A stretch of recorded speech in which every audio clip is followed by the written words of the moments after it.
that's quite a big one. There's a lot of things in there that I want to say. That statement's really vague. I'm saying angels and guides come and support me. Who? What guides? There's a lot of dark energies that will say, hey, I'm a guide. I'm guiding you on the wrong path, but you have just simply asked for a guide.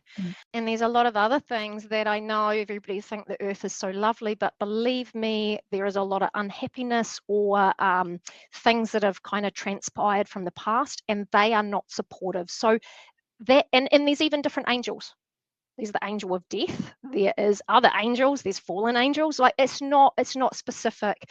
The point is with entity interference, I don't want to make it sound like, oh my God, this is going to happen with everyone. No, but if you are prone to entity interference, you're just creating this massive area of grey, and the area is what things like that will attach to because you haven't been specific enough.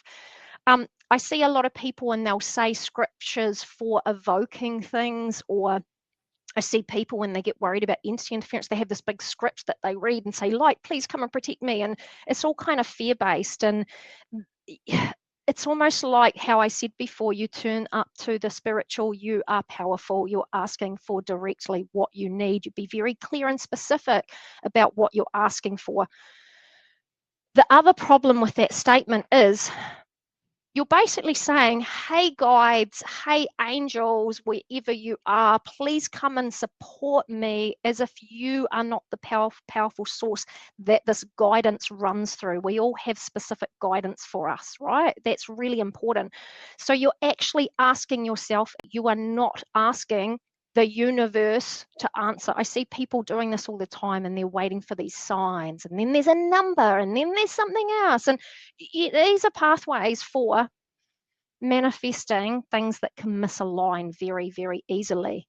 I think for a long time, I felt like the spiritual was up there and I was just down here and I was getting pushed around a lot. And then after quite a while, I realized it was always me orchestrating this path home within myself. Guides within you can update all the time, especially if we're, got a new challenge or we're kind of stepping into a newer path.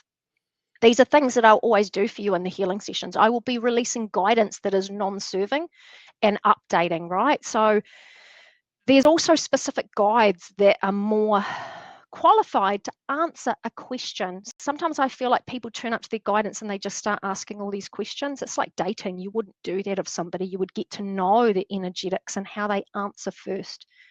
And then when I know how I get that response, I'm then able to kind of prompt questions and get answers. But I see you said pendulum or clairsentience. So the fact is, a pendulum is also an external tool, right? So if you're saying, I'm connecting angels, guides, whoever around here wants to speak to me, you could have interference even with that thing. So the pendulum has to be connected to your highest reference points in self, and you have to be very clear that that's what you're programming it to do, right? Highest serving guidance will be when I ask a question, the highest serving guidance that could answer will answer me, right? Because there's lots of different guides that answer for different things. What questions are you asking? Please make them useful.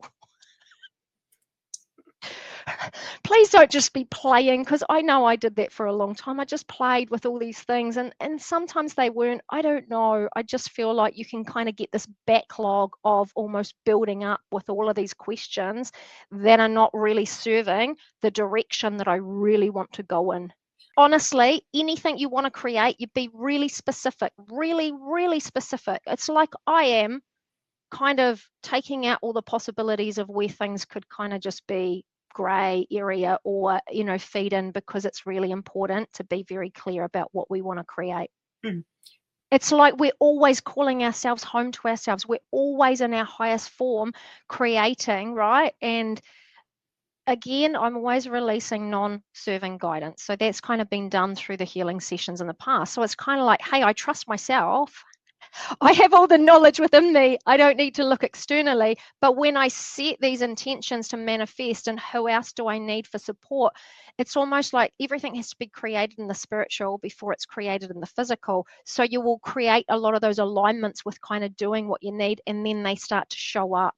And so it's like you're guiding things. It's almost like then it kind of puts a new level of authority on it, because you have to be your own authority. I am the authority that says what I want to co-create, rather again than leaving it open-ended. And at different points in time, we will have different guidance show up, and it's that guidance that will help work with us to help kind of move forward.